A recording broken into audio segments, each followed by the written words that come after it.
got a try on that left-hand side. What happened? Oh, but I've gone up and over and bloody head over biscuit. It wasn't enough stability there for myself, but no, I was busting for a bit of meat this game. It didn't seem to work out.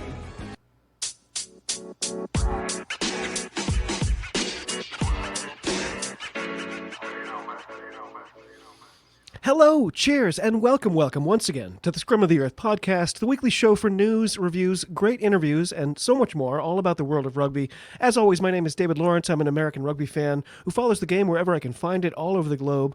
If you'd like to get in touch, I'm easy to find on all your socials, and you can always just drop a good old-fashioned email to thescrumoftheearth@gmail.com. Well, this is, of course, part 2 of our sort of hybridized weekly / bonus episode featuring the lovely Huw Griffin. We just had a great chat about the top 14 and the NPC semifinals. If you haven't caught that, be sure to go back and check on that. It's fantastic. And now we have at least 3 other competitions to look at. Huw, welcome back once again. Still doing all right, are we? I am almost unchanged since last we spoke, David. It feels like an age. Absolutely. Well, I've been very buoyed by your presence here today, so it's been great. Thank you. So, as I said, we already did the top 14. We're both dying, waiting for, I guess we're at 7 plus 5, an hour and 12 minutes now before Ubebe kickoff. Mm-hmm. But for our reviews for the second part here, we're going to start with the URC. Huw, is this still your favorite league, or has the top 14 sort of taken the crown for you this year? Well, you see, now my answer to this is very nuanced and lengthy. So to give you the short version, I think that the URC has played in it the best rugby. I think that the rugby that is closest to test level is played in the URC. I think that everything that happens within the white lines, the URC is the best league. I think everything from outside of the white lines, the top 14 is the best league. If I was to watch any game from the sofa at home, it would be a URC game. If I was to watch a game in the stadium, it would be a top 14 game. Yeah, there's something different, right? It's a different animal. So, by the way, when you're watching top 14, what is the setup for the comms? Is Robbie Knock the lead commentator on most of these for you? Is there for most of no English commentary on some? No. So Premier Sport is what we watch it on in the UK, and that has English comms. Oh, interesting. Yeah, where I watch on Flow Rugby, and it's like 3 of the 7 games will have English commentary, most often sort of after the fact. So we only get 3 televised here. Oh, okay. Interesting. So that suits me, because I'm not going to watch all 10 or however many they are.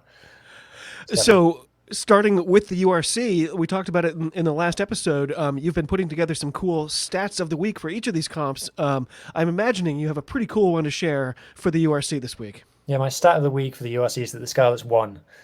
And you gave it away. They've won 2 games in a row now. There's so much to talk about in the URC at the moment. It's difficult to boil it down to one stat. So I've just gone for the one that pleases me the most. I like it. So I'm curious, after 5 rounds, do you now feel like we sort of, know something about this season? Like after round 2, reactions were all over the place. Do you think we have a reasonably clear picture of where teams really are this season? No, I would say that the URC doesn't really get doubly going until after the Six Nations.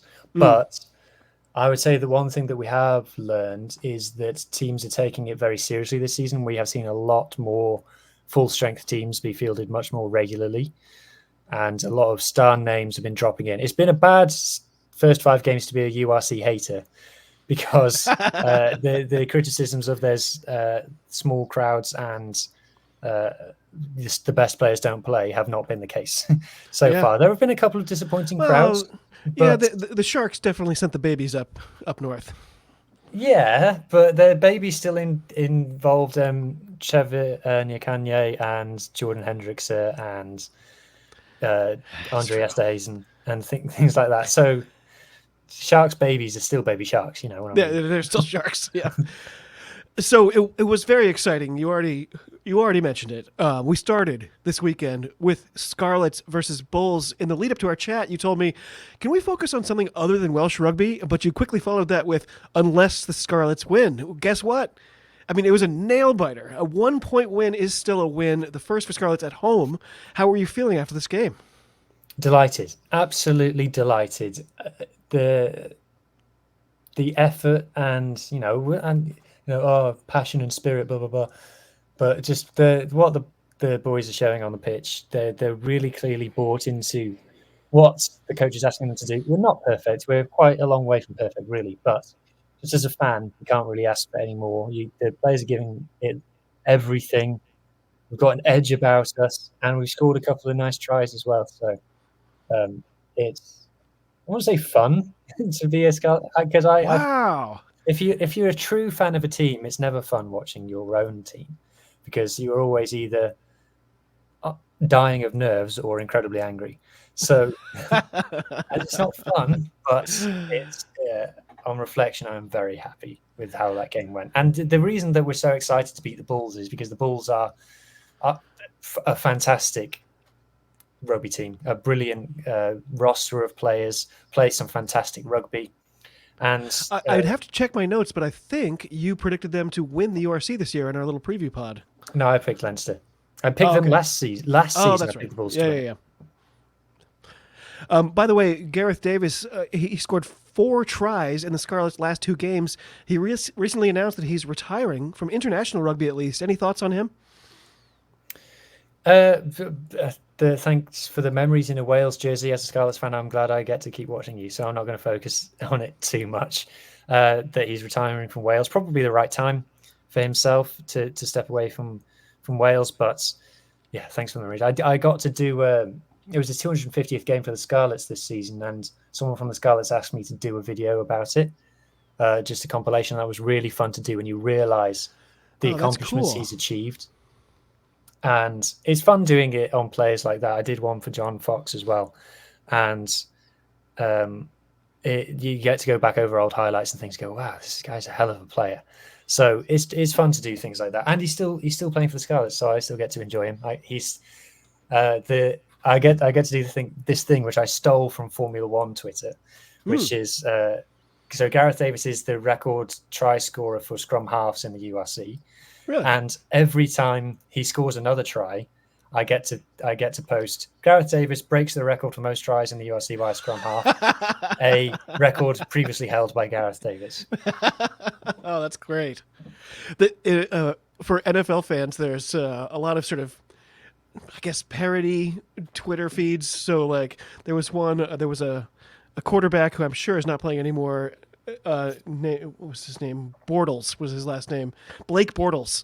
And he was never good. He's always, I mean, obviously you're no joke if you make it to the NFL, but there was somebody posting all these things. It's like, did you know that between Blake Bortles and Tom Brady, they've won 7 Super Bowls? And it's like, with his action this weekend, Blake Bortles and Tom Brady combined for 6,000 yards this year. Anyway, by the way, after round 3, I think I said on my show, are Scarlets the most snake-bit team in the URC? And I think I queried, would they look back on that first week draw as the highlight of the year? I'm really glad to be wrong about that. You must be feeling great. Are you optimistic for the rest of the year? Or are you kind of like, yeah, this is how much success I was looking for this year, and we're done? We had a favourable schedule, and we said between us fans that out of the first 6, we needed to win at least 4, and now the maximum we can win is 3. So based on what we said, we're below schedule, but drawing the first game isn't so bad, really, on reflection. And the defeat to Cardiff was extremely disappointing. The defeat to Connacht with almost the last kick of the game, losing by a point, you can't really be mad at it. So once you've lived through the games and you see beyond the actual headline results, it's not been so bad. And, Zebra at home next week is an opportunity to go 3 in a row. So that's right. I think at the end of this first block, if we have gone 3 in a row, we can look back on it and go, yeah, we're happy with that. By the way, I actually submitted 23-22 was the final score. I actually submitted the Scarlets win for the #good section on Blood and Mud this week, and they were both like, "Oh, okay, I guess." It was a very Well, Josh, who does that, is an Ospreys fan. He's never going to pick that. I know. It was just a funny reaction. The lack of enthusiasm was telling, I guess. Yeah. So Ulster versus Ospreys. Speaking of the Ospreys was next. The comms bent over backwards to explain why the Ospreys were going to lose before the game even started. Right, I've got strong feelings on this. Oh, yes. Okay. Toby Booth hit the press. Oh, if any of the guys from Rap hear this, they're going to go mad at me. But Toby Booth hit the press in the week and did this whole thing about 40% of his squad is 40%? injured. I have it written down. 40% of his squad is injured or rested. And the whole woe is me thing. Toby Booth is very, very good at controlling the narrative. It's one of his superpowers. He's very, very good at controlling the press and controlling the narrative around the Ospreys. So that's why, it's almost made international news, this whole 40% unavailable. Yeah. They talked about it like 3 times. Yeah. That he has rested players. That's why his unavailable list was so long, is that he's chosen not to select them. So that hasn't affected any of the other regions.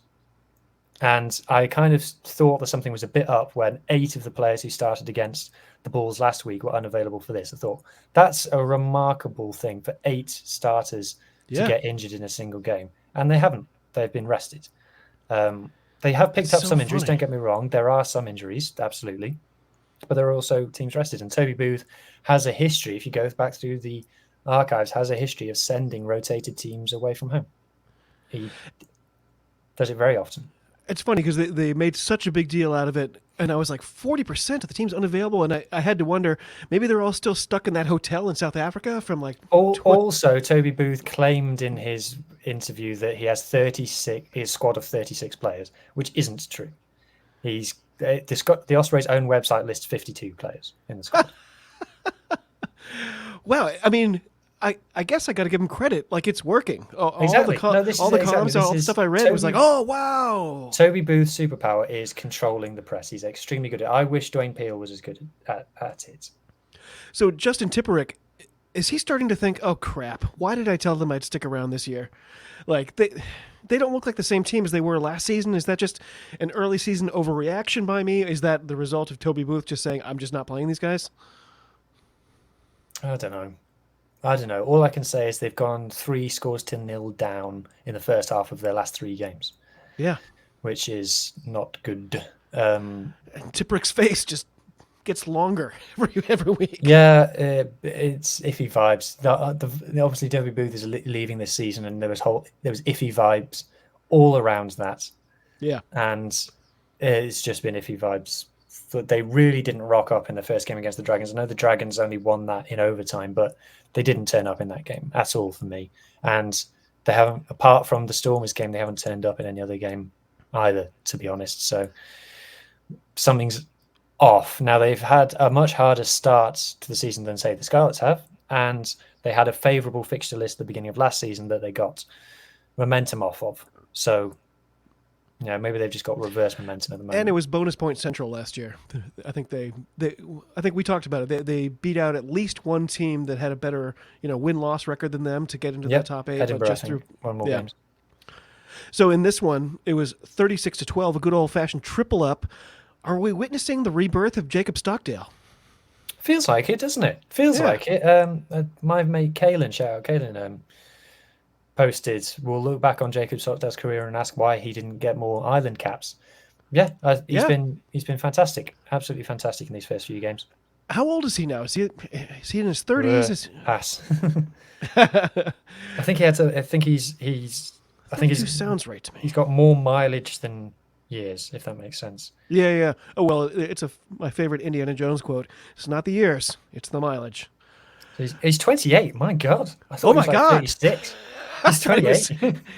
I think you read it wrong. I think it's 48. Yeah. Oh my gosh, 28. Wow. It needs new treads, I guess, but it looks like he might have gotten them. Zebre versus Lions. That was our Saturday breakfast match. It was an absolute mud bath. By the way, I just Proper wonder rugby.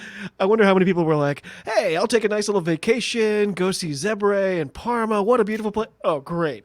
It's pissing on me the whole time. You could hear the players' feet splashing on the ref mic. You really could. Rugby heritage. It reminded me of the Fiji and Drua last Super Rugby season too, where there's one where it's like, if the temperature drops, they're going to need to put on skates instead of Yeah. spikes. It was 9-10 with 5 minutes left, and that's where it ended. Zebre, I was dying for somebody to line up a drop goal. They didn't make any shape for it. It didn't look like they had it in their arsenal at all. I was like, how do you not have this?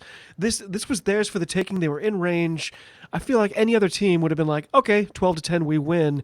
And it was 9-10. It was kind of a bummer. Yeah, Zebra should have won this game. The try that Van der Merwe scored for the Lions, which ended up being the winning score, the difference between the teams, never should have been scored. Trula should have smashed him into touch. It was a very poor defense in that instance from Trula. Zebra, I came on your podcast last year and you asked 3 things. Was it money, coaches, and players? Money, coach, player. Yeah, and I said coaches. I would now revise that to players. I think Zebra are a perfectly sound rugby team, just with slightly below average players. And I think if they had, it's so easy to say that if they had better players, they'd win more. But like if the Sharks players played for Zebra, they'd be better than the Sharks currently. Yeah. I do think it's worth mentioning great defense by the Lions to see this one out. It easily could have gone the other way, but they held on for what felt like a long time. But fair play to them, because their last tour game, South African sides have been known on occasion to, on their last tour game, be just mentally back at home. And horrible conditions, like you said, and just stuck at it, did their job. So 4 from 4 for the Lions. Can't get any better than that.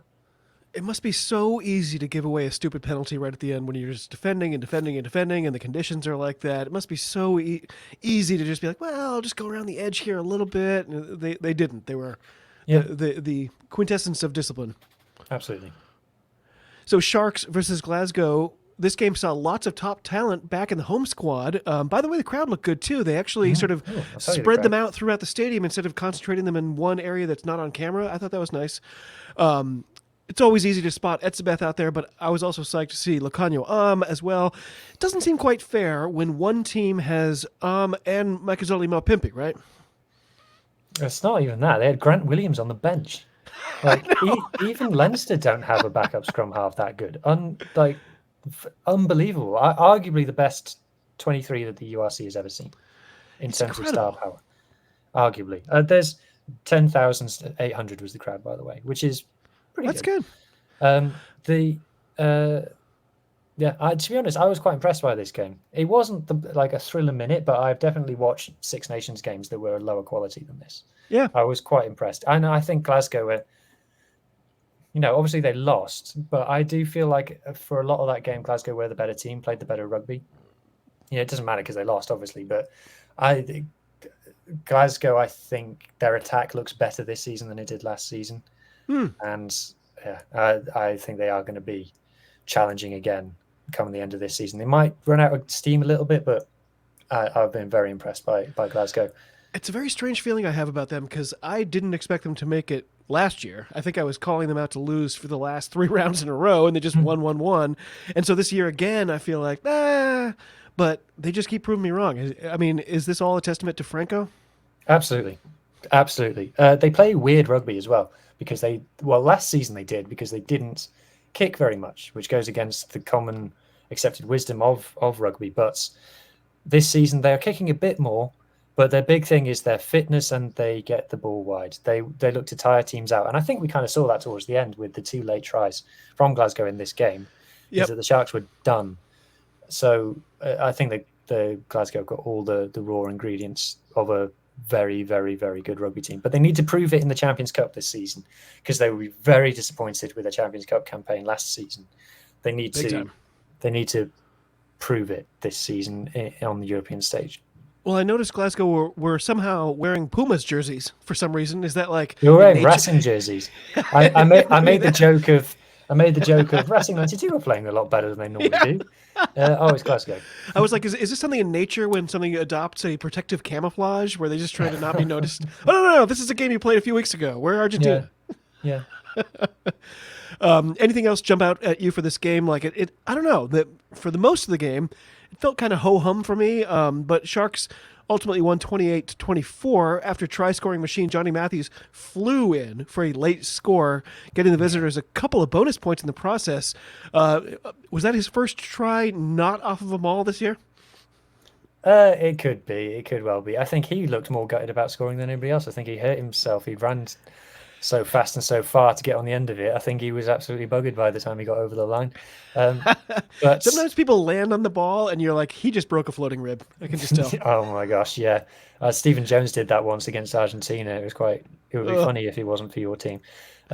So penalties, 12 by Glasgow, but like 9 of those were in the first half. That was what stood out to me in this game, was Glasgow really got on the wrong side of the referee for a lot of it.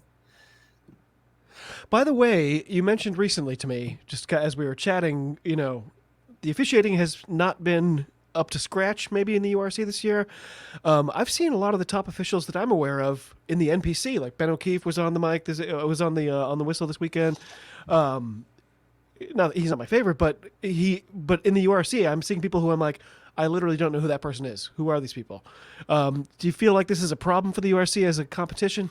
There are new referees coming through. They made a headline this weekend. There was a 21-year-old touch judge from Wales made his URC debut. So there's new coaches coming through.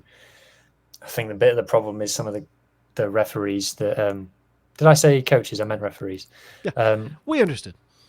Some of the referees that are still around who we know have struggled in the past are still getting a lot of games, which is disappointing. I stood up for URC referees on your podcasts a few months ago, and they've been letting me down a bit so far this season. However, I did watch a Premiership content creator's video where he said that he thought URC refereeing was better than the Premierships.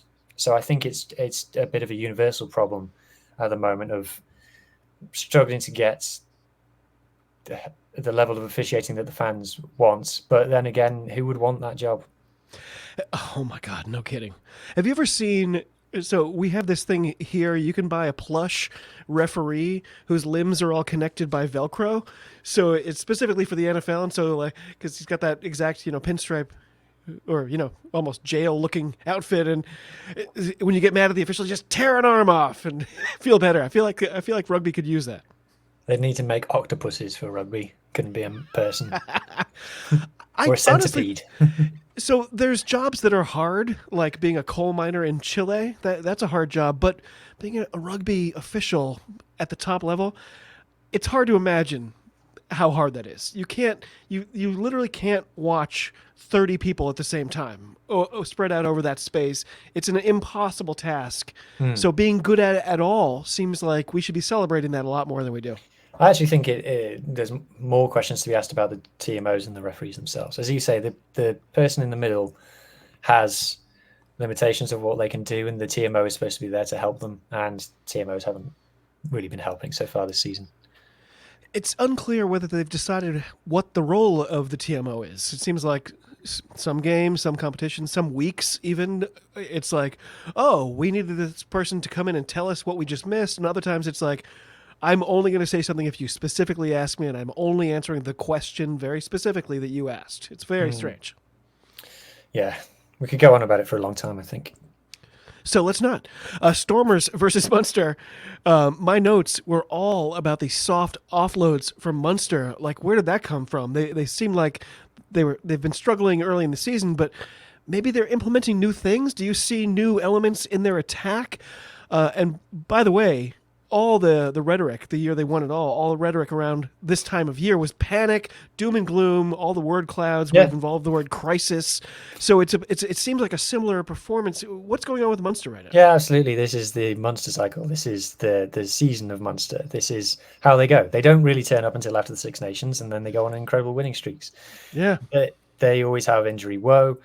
If you talk to Munster fans, you'd think that they had like 20 blind orphans with no hands on the pitch. They didn't. They still had We still had Conor Murray and Jack Crowley and Ty Burn and things. It wasn't too bad. But yeah, I'm trying to determine what makes that worse: the orphanage or the hands, the lack of hands. What's harder for those players? All Irish teams, I think it's the hands. Anyway. Yeah. So to answer your question about playing style, all Irish teams play a variation of the same game plan, and I think that speaks to the strategic alignments that they have in Irish rugby at the moment, which is an envy of everyone else in world rugby. That all Irish teams play almost the same, including like the women's sevens team plays like a derivative of Leinster's game plan, if you like, or whatever it is. It's very impressive. It's high phase counts, high ball in play, high number of passes, all about carry, ruck. And when it works, it's gorgeous to watch. When it doesn't work, they manage to make 2 meters look like 20 meters. And it just doesn't work. And you'll see, like when Irish teams play each other, like if Munster and Ulster played each other or something, you'd see the tackle percentage would be well into the 90% because it's just pick and go. Basically, it's not one out carries because that makes it sound bad, but this is interesting. It's not complicated. It's not intricate backs. So you're less likely to miss a tackle because you know what's coming and it's right. Yeah, because the person who's running at you intends for you to tackle him. Oh, so that's great. That's the Irish game plan, and it clearly works great because they're the number one team in the world. So do I see much evolution from Munster? No, to be honest, and I'm starting to wonder whether that might be something that Irish rugby needs to start thinking about, because they have been quite stagnant's the wrong word, but they've been the same for a long time. It's been about, we know what they're going to do, can we stop them? And eventually people will work out how to stop them. So, but again, like I said, I would expect after the Six Nations that Munster will go on a hot streak and easily make the playoffs. So I wouldn't panic. I don't think that. Is this better news for them that they're a little start-stop at this time of the year? I don't think it's better news. I think it's just normal. I don't think the scoreline for this game reflects the game at all, by the way. It was 21 points to 19 with like 10, 15 minutes to go, and Munster were on attack, and I think they had a try ruled out. So I think that I would still say that on balance, the Munster are better than the Stormers. I am curious that this felt like a really big win for the Stormers. I feel like they still hate massive. this Munster team ever since the Joseph Dwebe accidental leaked footage of him saying, "Hey, we get Munster," before they then lost. I think they've had a chip on their shoulder about this team. Definitely. It was a must-win for the Stormers. They've been awful this season so far, and I've seen it coming. I told everybody it was going to happen, and it did. Still the plan is give the ball to your best player and hope that he does something, and that's what Damien Willemse did in this game. It was Damien Willemse points, Munster less points. That's basically how this game went. It's not going to work every time. People think that I slag off the Stormers. I don't. I do, but it comes from a place of love. I love the Stormers. They got 28,000 in the stadium watching this game, which I think makes them the biggest attendance of the weekend. Wow, it's got to be. Yeah, they really get under your skin, the Stormers, and I do love them. And my anger and anguish about them sucking comes from wanting them to be the best they can be. Yeah. Edinburgh versus Cardiff was next. You've kind of already mentioned some dire rugby and games that are, an assault on the senses. This one kind of felt that way. It was kind of a gross 3-5 at the half. Both teams just not looking good. We both love this competition, but sometimes it just seems like there's some bad teams, right? Yeah, I watched the first half of this game, and I've only seen the first half, and it was not good. Knowing the final score, I did finish the half thinking, how does this scoreline come from this rugby? Even watching it, it was very strange. They didn't look good enough to score 27, and that's what they did. Yeah, Cardiff looked quite tidy for some of the bits that I saw, and they should have scored more. They should have scored a couple more tries in the first half. Edinburgh, still not convinced. I think they're still struggling. I think what it is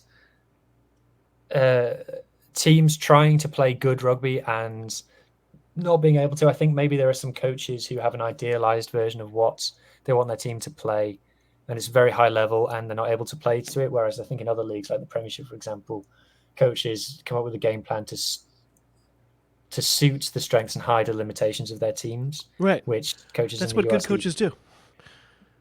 Yeah, but that has limitations as well. So yeah, Cardiff. Is Cardiff's biggest issue offense or defense? Defense. That's defense, the not comms defense. seemed very sure about it. But yes, defense is a massive problem for Cardiff, and it's a very difficult question to ask because defense is coached by Gethin Jenkins, who is a Welsh legend and everybody loves. But you have to say that their defense there is poor, really quite poor, and their one-on-one tackling in particular is particularly weak. Is that something they can address during the season? I think so. I'd like to hope so. It seems like one of those things a good coach should be able to turn around for you. Yeah. It took the Scarlets a whole season to turn our defence around, but it's doable. Both these teams look like they have issues for me. Edinburgh, too. I wonder if Edinburgh's distracted because Duhan is always like listening to his French language tapes or something like that. Yeah. I've spoken to Edinburgh fans who aren't that hot on Duhan. Well, of course not, because he's not scoring much, but it feels like that's the coach's. Anyway, I'll be sad to see him go. I feel it feels like a done deal that he's going to France next year, but good for him. Yeah. He's my Connacht team, they had an appointment to get crushed by the snooze-inducing Leinster, but at least we were in the chilly confines of the sports ground. I'm not calling it the Dexcom. With all the construction going on there, by the way, did you see the paths that players have to take to actually get onto the pitch? Like, it's borderline Spinal Tap. You expect them to like stop and ask for directions halfway there. Like, excuse me, sir. I haven't seen that bit, but obviously the stadium is under construction. So they're walking around temporary fencing and behind like trailers where people are living. So I made a big deal about USC attendances a couple of weeks ago, and I was like, well, it's a bit of a perfect storm because you had things like Zebra and Ospreys at home who get very low attendances, and then you had Connacht at home as well, and their stadium is half built, so that's why their attendances are quite low at the moment. So yeah, one of them things. Here's a theoretical question for you. Rugby is a team sport, obviously. No single player can make or break a team's fortunes completely, but Jamison Gibson Park, is there any other player whose loss would so significantly affect his team's record? Like, if you take him out of this Leinster squad, they're a completely different team, right? Like, and first of all, do you agree? And also, is that because of their style of play or just because he's so damn good individually?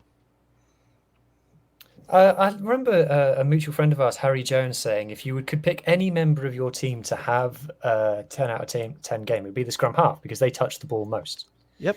So I think having a really, really good scrum half is extremely advantageous. And Jamison Gibson Park is obviously a really, really, really good scrum half. And it really helps that Irish game plan of lots of passes, lots of rucks, if the person passing the ball is one of the best passers of the ball in the world. Yeah. So, yes, he is extremely important. I'm trying to think of other players where you take them out and their team is night and day, probably. I mean, we just mentioned Duhan. Like, he's supposed to be this try-scoring machine, but if you took him out of Edinburgh, yeah, I don't know if we'd notice a difference. Are, though. Wingers very rarely Yeah, are I guess they can't really be important. difference makers. Yeah. So this one was a predictable result. It was 12-33 and another full 5 point. Oh, sorry. Leinster game. Finally, we did wrap up round 5. By the way, there's no chance, we already talked about this in the previous episode, there's no chance the top 14 would have made this their weekend closer. This is exactly what I was talking about with their scheduling. It was the Dragons back at home at Rodney Parade to take on the underwhelming Benetton. What were you expecting coming into this match? I was actually quite looking forward to this one. I thought it would be an intriguing one because Benetton have underperformed so far this season. Yeah. There's a lot of pressure on them because, let's be honest, their squad is very, very good. Very, very good. I think I picked them for 6th to finish, and I think that's reflective of where their squad is. They've now got 2 wins in a row, but to have had no wins up until that point is a massive underachievement. And the Dragons, the Dragons are clearly better. They have clearly improved quite a lot. I think so. But the results still aren't going their way, unfortunately. And you can go through their game and just point to moments of like, oh, that player in that situation just did something rubbish, and it led to a score against. So, God bless Di Flanagan. Being a Dragons coach must be tricky sometimes, but they are going in the right direction, unfortunately. But people will just look at the results and say, "Same old Dragons." I'm just gonna say it.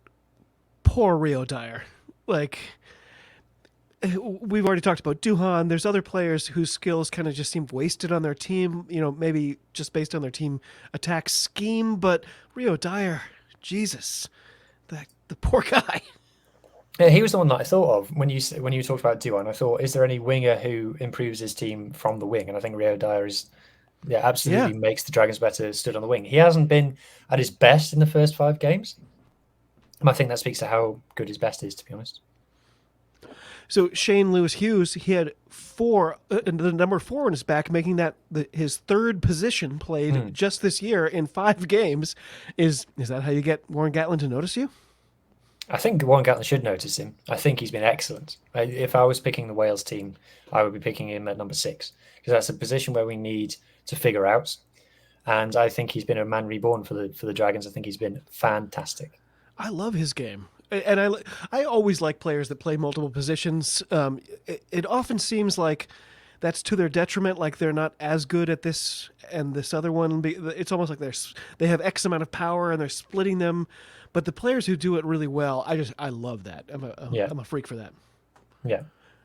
So Dragons, they did score first, but it always kind of felt like they were still in it, but maybe they never were.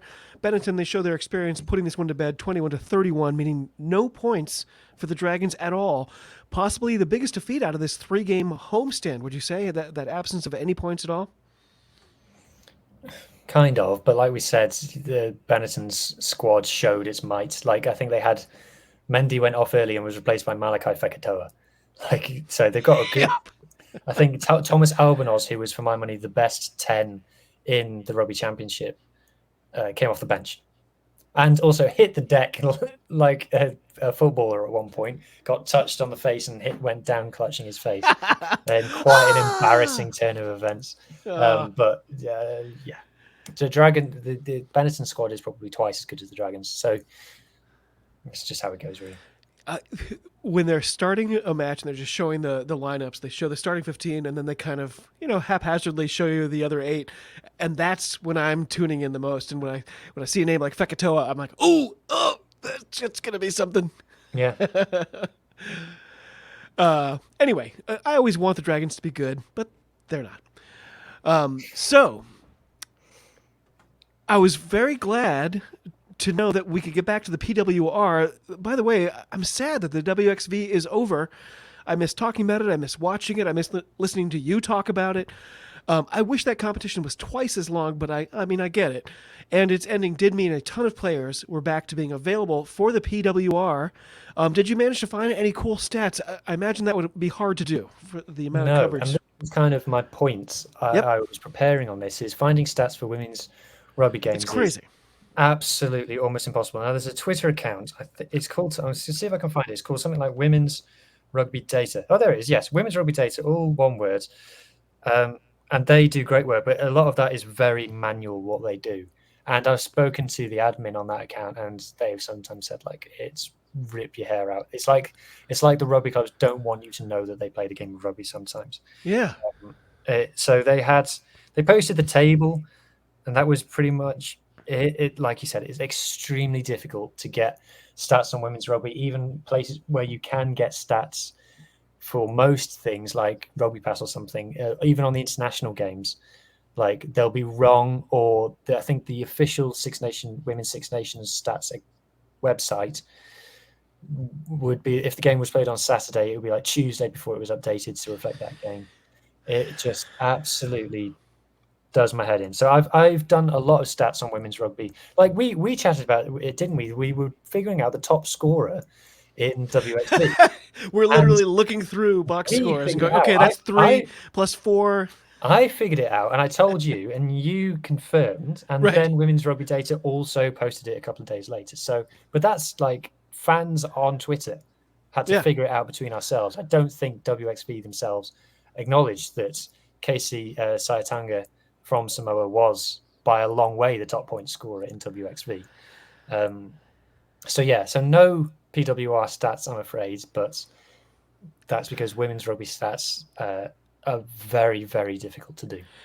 Well, the stat of the week for this league then is everyone is still way behind in women's rugby. Please, please get on board. Bristol Bears versus Saracens. That was our first fixture for round 3.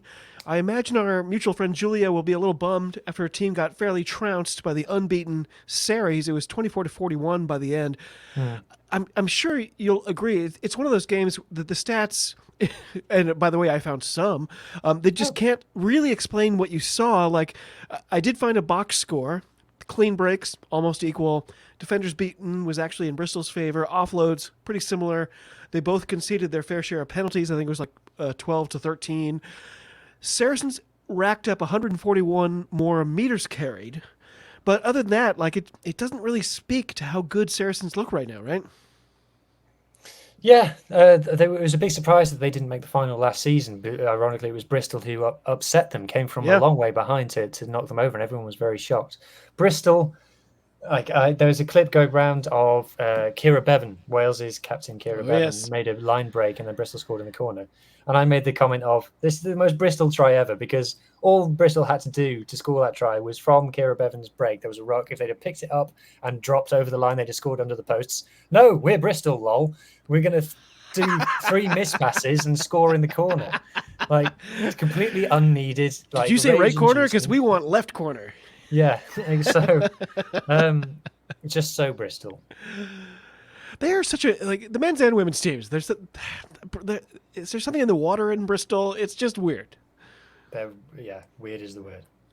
So after that, I'm very pleased to report my Loughborough Lightning. They really took care of business against the Sale Sharks, 36-17. To be fair, that last try for Sale also, it might have been one of those, go ahead and have it, the game's over kind of scores. I was very impressed by the Lightning this weekend. I haven't seen much of the game. I know only one game was televised this weekend, so I'll just nod. Yeah. Yeah, I love that. The men's premiership only plays, 4 or 5 games a week, and somehow the PWR, they give us one on the same network. I'm like, yeah, that's great, because no cameras exist, right?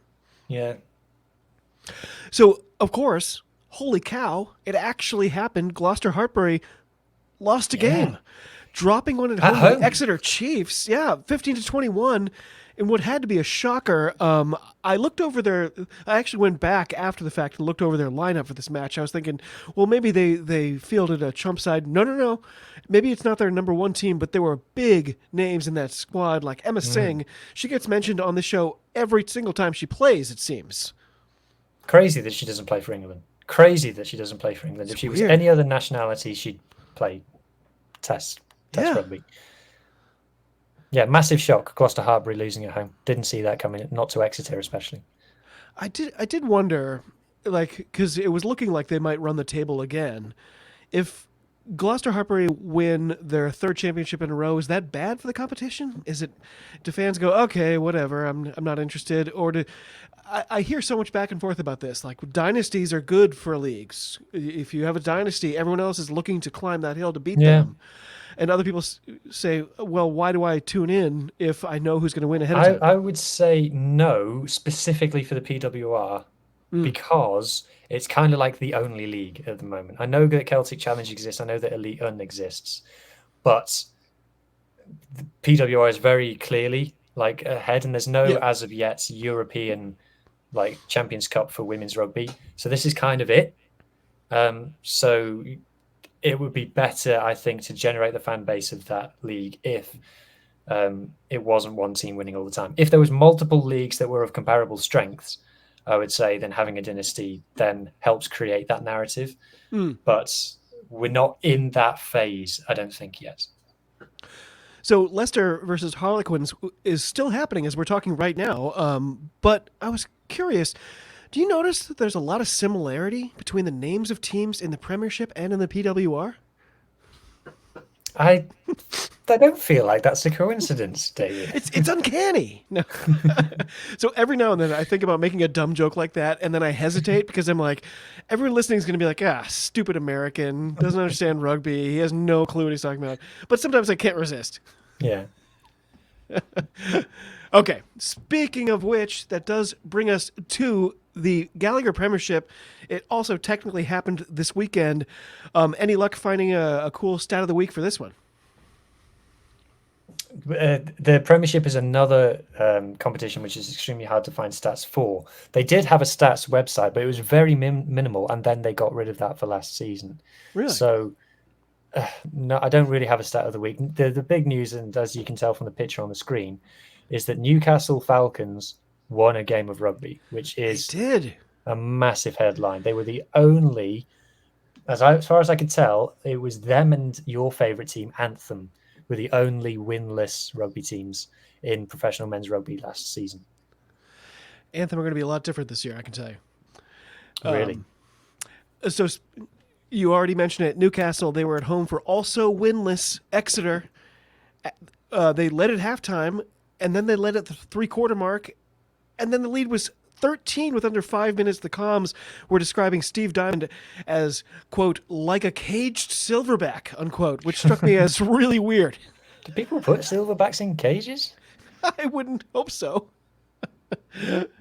So after a final knock-on by the visitors, it had finally happened, Newcastle getting their first win in, I believe it was 25 straight games, and to get it at the expense of the Chiefs, that's going to put a smile on your face, right? Final score, 24-18.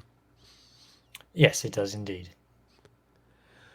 Northampton versus Sale saw Nias Levu starting for the Sharks. Feels weird to me. Have you been watching him this year? Quote, hasn't quite found the form we all expected, unquote, is how the comms described him. He's struggling to settle in. I think he's finding that Manchester is quite different. I'm from near Manchester, so I know whereabouts he is, and it's quite different from A, Fiji, and B, Toulon. And maybe he's finding it difficult to adjust to that new lifestyle, and he's had a bit of drama with the Fijian Rugby Union as well. So, yes, that is an ongoing struggle. Yeah, but he's been picked and named co-captain for the autumn tour, so that's good at least. I think I saw this week that he's 34 already. I feel like an idiot because I think I discovered him so late that I assumed he was like 26, 27, something like that. But he's been around. Yeah, I have found the Premiership Rugby stats page. It's not navigated. Oh no, it's on Rugby Pass. Oh, this isn't even the official one. Okay, scratch that. I haven't found the Premiership Rugby stats page. Well, the rebranded Saints, they found their form once again, pretty much trashed Sale. It was 47-17 by the end. Do you see Northampton repeating this year? Maybe. It looked like a good crowd at Franklin's Garden, sponsored by Kazoo or wherever it is now. Yeah, I can see them. They have lost a few players, though. So I think it's possible. It'll be big credit to the coaches if they do. I think Bath have managed to retain and strengthen more than they have. But Bath perennial haven't won anything since the 90s. So there's that. Well, Bristol, they were up 2017 at the half, but Saracens were too much for them. Coming back to steal one on the road, 35-37, really close. Stupid scoreline. I don't like rugby matches like that. It's crazy. I was going to say, can you make heads or tails of this Bears team? I so never Bristol. know. Like I said, about the women's team. It's so Bristol. They don't play proper rugby. They annoy me, to be honest. Them and Gloucester, who I'm sure we'll talk about in a second. Well, my Harlequins, they also led at the break, but Bath outscored them 3-12 in the second half to just barely win 24-26 despite 2 yellow cards. I'm hoping What's that? Do you support Harlequins? Yeah, I picked them for the Prem. I'm sorry. I had to pick somebody. You have to make sure they buy some cherry chinos.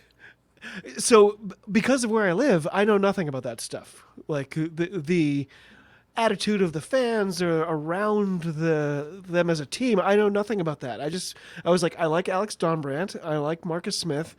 I think Esterhausen was still there when I started watching them, and I was like, "This is a fun team." And I also like the quartered kit. I like the old fashioned jerseys.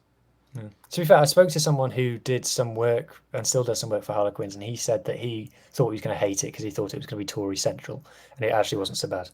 Okay. See, I'm just unaware of those things. I don't know who's the Tory team and who's not. I mean, in England, everyone's the Tory team, probably apart from Sale and Newcastle. Everybody's the Tory team. Really? Sale? Interesting.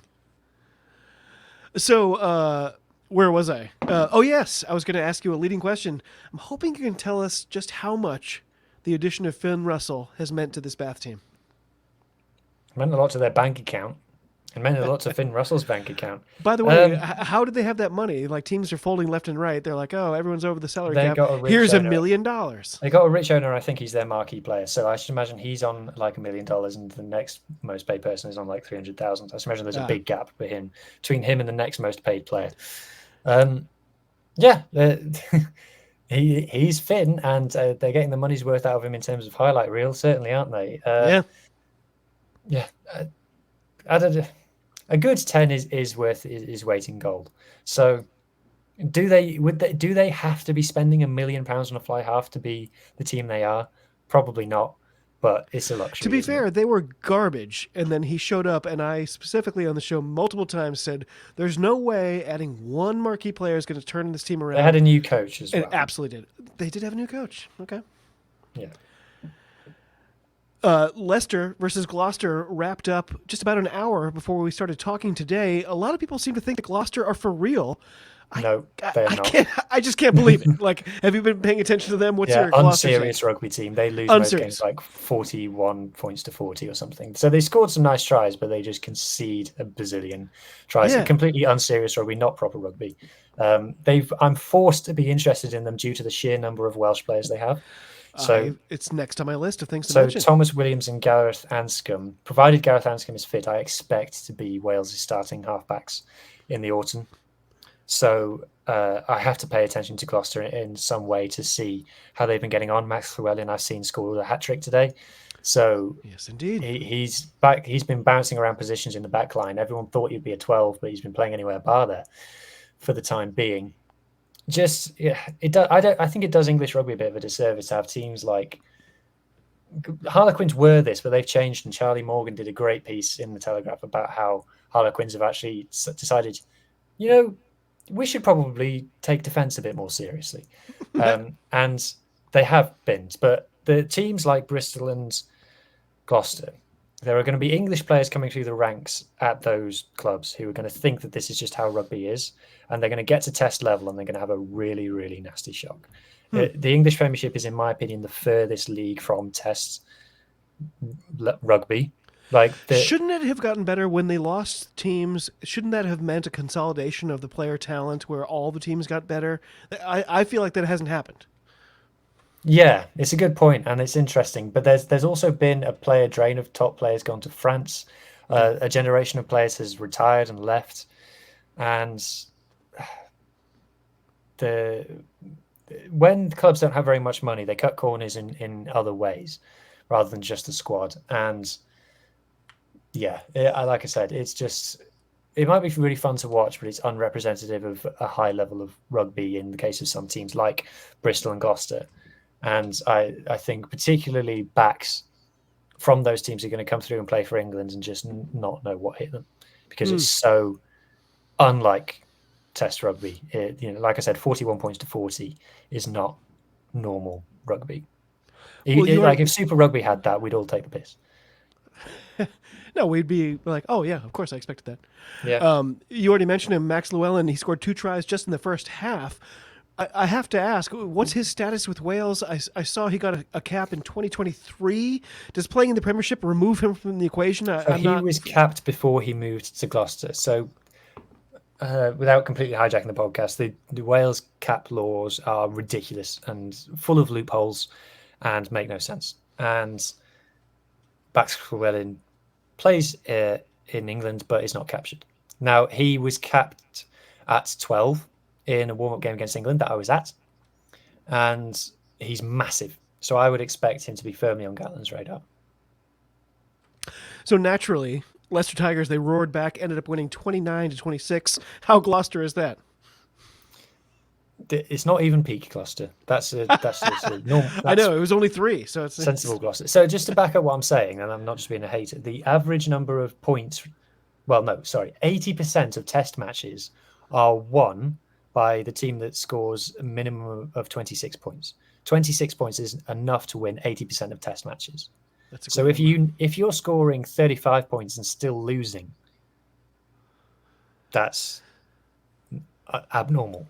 Yeah. Oh, that's a great number. Huh. I wonder if coaches will talk about that. Like, guys, got to get to 26. By the way, so sort of before and in between these couple of episodes, we were talking about, because I've been saying, quite frankly, it's hard for me to care that much about the Prem. It's not a great competition for me. You kind of hinted at some of the reasons that you're not necessarily fully in love with it right now.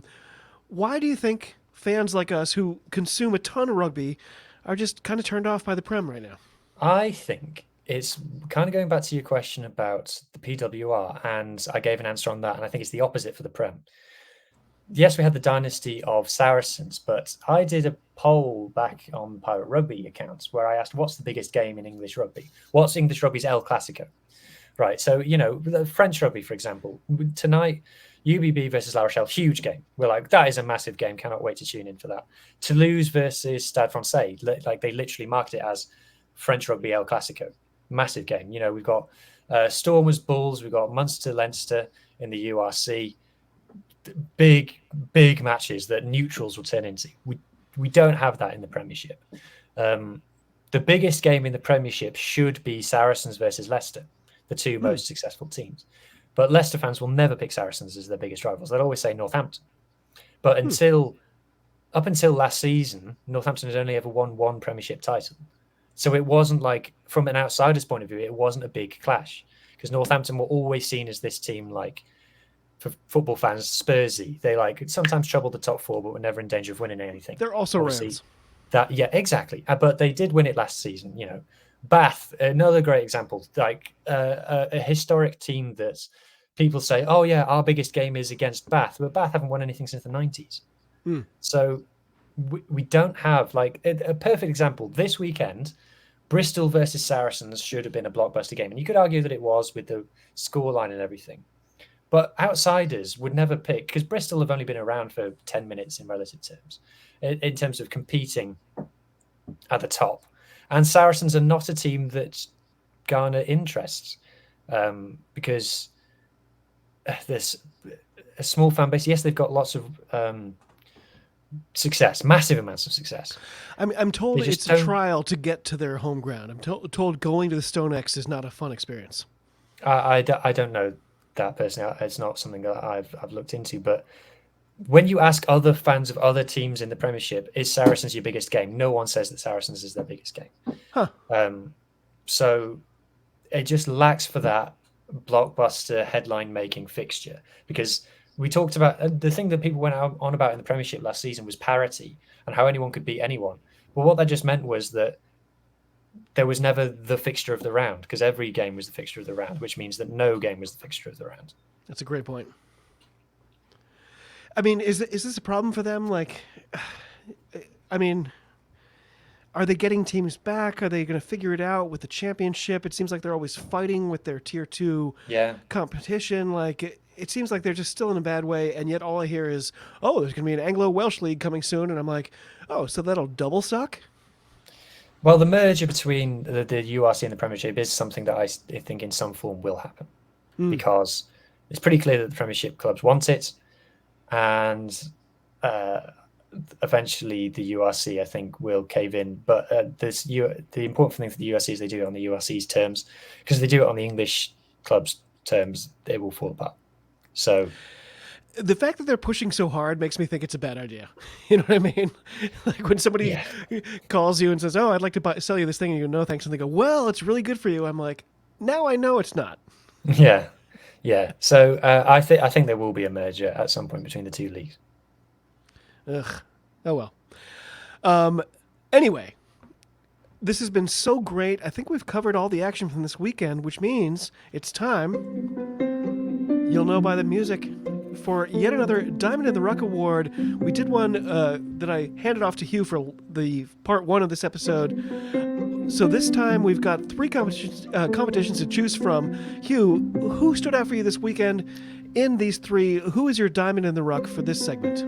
My Diamond in the Rough is Tom Rogers, the winger for the Scarlets, who, on his way to the try line, turned Curtly Aronson, arguably the best winger in the world, inside out, made Caelan Moody look a fool who has never lost in a Springbok jersey, and then handed off Ambrose Papier to dive over the line to the delight of everybody. Came out of nowhere. He struggled to perform for a good season, a bit at the Scarlets, and then he just does that. So he is my Diamond in the Rough. Congratulations, sir. You are this week's Diamond in the Rough. Well done.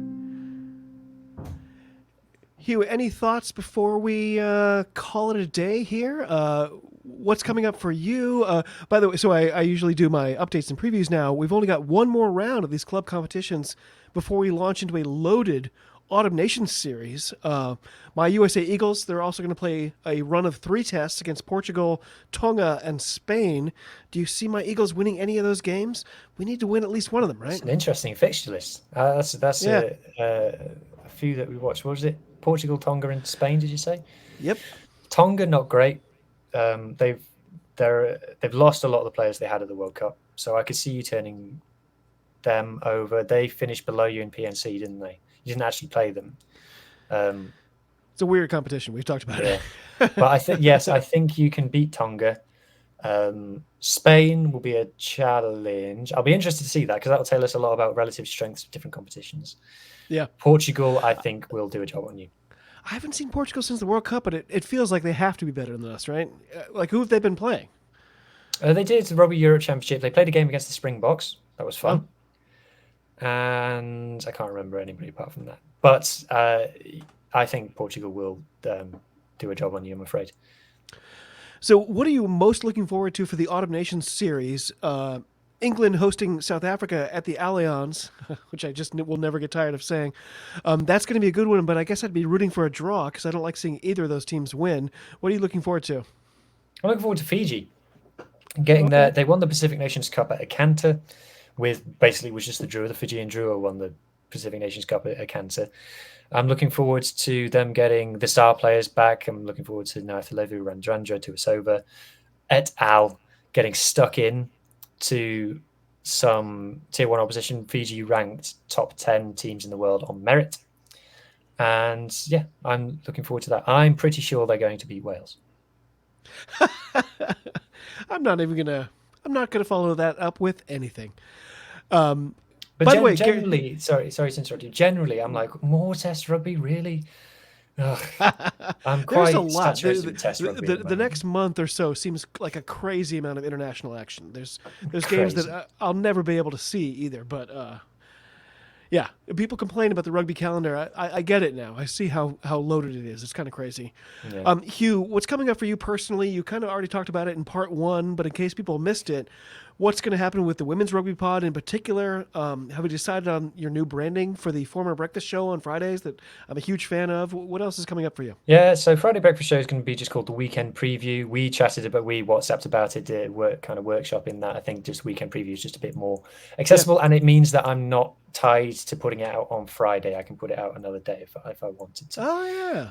So that helps. The Women's Pod is really exciting. If anybody hasn't checked it out already, go onto YouTube on the RAP YouTube channel, WRRAP, and then there's the Women's Pod. You can tell it's the Women's Pod because it's got women in the thumbnail. And really, really great pods. Got your friend. It's been great. Julia, and also Sean, who's brilliant on it as well. Yep. And we're going to get ambitious with that because we call it the most cancelable pod because it's the one with the hottest takes. But we really want to have some serious chats on it as well, and it's learning from me and Harley, your friend of mine, Dr. Harley Worthy. Not that kind of doctor. Not that kind of doctor. On that, because it's the one where we don't really know anything. So we're asking them to explain it. And we want to have really grown-up chats about, men who don't know anything about the experience of being a woman in rugby and kind of breaking that down and just the the It extra felt like take. a WXV pod at first. Is it going to become a PWR pod? Is it going to... It'll be transient, so it's not going to be weekly. It will be, I think, monthly. Okay. So we'll cover. It's nominally a Welsh podcast, Right. so it will be Celtic Challenge. We will touch on the PWR because there's loads of Welsh players playing in that, and generally we're looking to see how it goes. But it's probably the most ambitious podcast that I'm a part of, I would say. I really suggest that people listen to it because I learned tons being on it. I literally sit there and be the stupid guy asking the questions, and I learn from fantastic Julia and Sean. It's a pleasure to talk to Julia. I haven't talked to Sean yet. I reached out to her and got the no response, but maybe that'll change. Who knows? But you're exactly right. I come in with simple questions and then I get a load of information I have nowhere else to get, and it's a revelation. And a lot of those pods have been some of my most successful as well. People want to know about women's rugby. They talk about how it's the fastest growing sport, and I think we're seeing that's true. Yeah, I encourage anybody who's thinking about covering women's rugby to jump into it. It's a really supportive, at the moment, small community, but it's very interconnected. So it's a very fun space to be in. Huw, this has been absolutely fantastic. I always appreciate your time and insight so much. Frankly, it's just a pleasure to talk with you. Thank you for putting aside some time on a Sunday. We've got, by my count, 8 minutes before UBB. What's your prediction for this game? 81% of matches in the top 14 are won by the home team. So, what's the point of being a fan of a team? The UAB by 10. There we go. I'll go 5, but no. I'll go with you. We'll both say 10, and we'll both However be many right or wrong. points La Rochelle score, I expect double the number of cuts to Ronan O'Gara looking fuming on the touchline. By the way, it annoys me that every couple of months they ban him, and then the very next week there he is, but he's in some remote part of the stadium, kind of stalking around, just walking me like looking fuming. But I'm like, you're not supposed to be there. Like he's still did you hear talking about to people. the Toulon coach who who got into a fracas at the end of a game and then banned himself? Said, "Oh, I'm going to ban myself," and then L&R were like, "No," and banned him again. That sounds very French. Yeah. Okay, this has been amazing. Thank you so much for your time. It's been almost a couple of hours here. We've got 2 great episodes out of it. I really appreciate your time. Let's go watch our beautiful team go UBB. Yes. That's it for now, folks. To all of you across the globe, cheers. Talk to you soon. And of course, be well.